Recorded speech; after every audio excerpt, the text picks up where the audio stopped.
महोदय, आज आपने महामहिम राष्ट्रपति महोदय के अभिभाषण पे जो बोलने का अवसर प्रदान किया उसके लिए धन्यवाद। जोहार। एक तरफ हम और पूरा देश और विशेषकर जो सत्ताधारी लोग हैं कि हम उस बात की खुशी मना रहे हैं कि हमारे देश के महामहिम राष्ट्रपति महोदय एक आदिवासी समुदाय से आते हैं और साथ ही एक महिला हैं।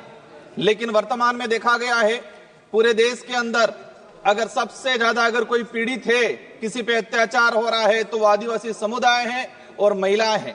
आज मणिपुर का उदाहरण देख लें। हम ये कह रहे हैं कि हमारे देश की महामहिम, हमें भी खुशी है, लेकिन एक तरफ तकलीफ है इस बात की कि देश के अंदर आदिवासी समुदाय के साथ सबसे ज्यादा अत्याचार हो रहा है और महिलाओं के साथ सबसे ज्यादा अत्याचार हो रहा है।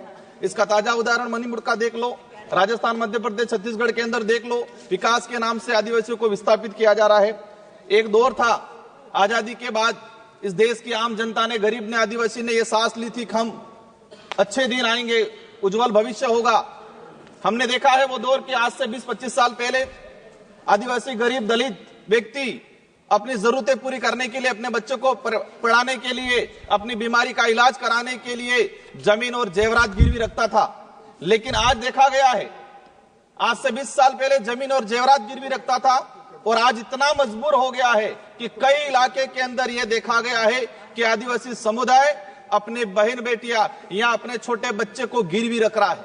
आज कुछ हमारे डबल इंजन की सरकार है, राजस्थान के अंदर कोटड़ा में आए दिन घटनाक्रम हो रहे हैं कि आदिवासी समुदाय के ऐसे हालात हो गए हैं, इन पहाड़ों के अंदर सरकार की योजना कागजों में रहती है, धरातल पर नहीं पहुंच पाती है। और कई ऐसी घटना सामने आई है कि इन परिवारों ने बच्चों को गिरवी रखा है, नाबालिग बच्चों को गिरवी रखा है गुजरात के अंदर, कई इलाके के अंदर। ये छोटा मोटा आंकड़ा नहीं है, ये आंकड़ा सैकड़ों में आया हुआ है और हम बड़ी बड़ी बातें कर रहे हैं। महामहिम सभापति महोदय, आज ये देखा गया है कि हम आत्मनिर्भर की बात कर रहे हैं।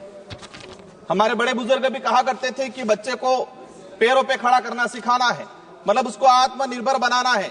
लेकिन आज देखा गया है कि देश की आम जनता आत्मनिर्भर कम होती जा रही है और किसी न किसी ऐसे माहौल बना दिया गया है कि वो हर किसी पे निर्भर होता जा रहा है। और विशेषकर देखा गया है आदिवासी, दलित या पिछड़ा वर्ग।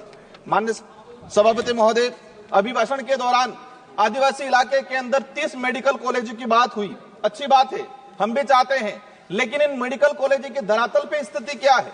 कई ऐसे केस आए हैं, एक डिलीवरी महिला उस मेडिकल कॉलेज में जा रही है, सोनोग्राफी के लिए चिट्ठी लिखवा रही है और उसका नंबर आ रहा है 1 महीने बाद, तब तक तो बच्चा पैदा हो रहा है और बच्चे का नामकरण भी हो रहा है, तब तक नंबर आ रहा है। कई ऐसे केस आए, हमारे डूंगरपुर का केस आया था कुछ समय पहले, जब व्यक्ति गया इलाज के लिए, उसका नंबर आया 1 महीने बाद और तब तक उसका अंतिम संस्कार हो गया था। ये स्थिति बनी हुई है, मतलब पीएससी सीएससी से भी बदतर स्थिति मेडिकल कॉलेज की बनी हुई है धरातल पे अंदर।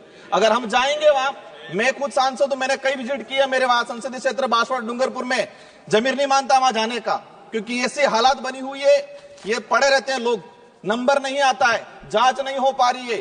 तो हम चाहते हैं कि जो योजना है उसको धरातल पे इंप्लीमेंट किया जाए। माननीय सभापति महोदय, आयुष्मान कार्ड की बात की गई, अच्छी बात है, होना चाहिए, लेकिन देश के अंदर ऐसे कई किस्से आए हैं पिछले 2-3 सालों के अंदर कि दवाई का पैसा नहीं मिलने से अपने परिवार की पालन नहीं कर पाया, वो इलाज नहीं करा पाया तो आत्महत्या की गई है।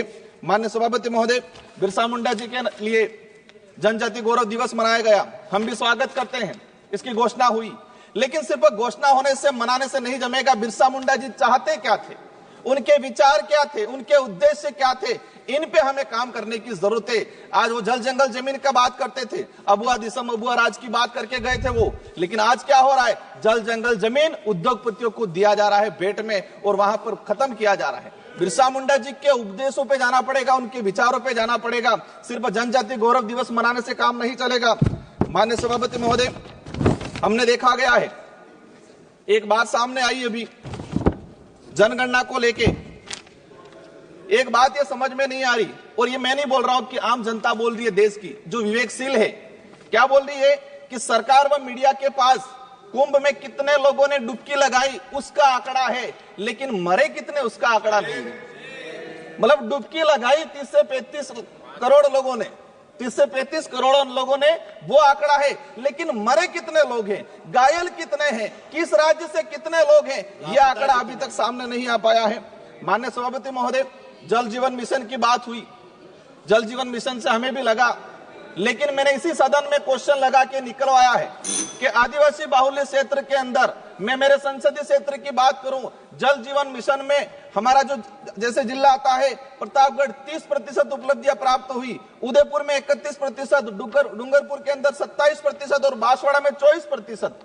मतलब 24% घरों तक नल पहुंचाने के लिए अभी तक टारगेट ट्राइबल इलाके के अंदर हुआ है, वो भी कागजों में, लेकिन धरातल पे स्थिति कुछ और है।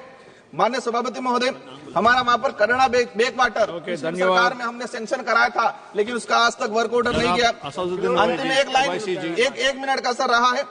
आज देखा गया है ये देश तब महत्वपूर्ण या तब मजबूत रहेगा जब इस देश के अंदर रहने वाला प्रत्येक धर्म, प्रत्येक जाति के अंदर भाईचारा रहेगा। राजस्थान के अंदर धर्मांतरण को लेके एक विधेयक आया, हम चाहते हैं शांति से रहना चाहते हैं, हम नहीं चाहते कि आदिवासी को आदिवासी से लड़ाया जाए। नहीं बोलना चाहते हैं। ओवैसी जी प्लीज।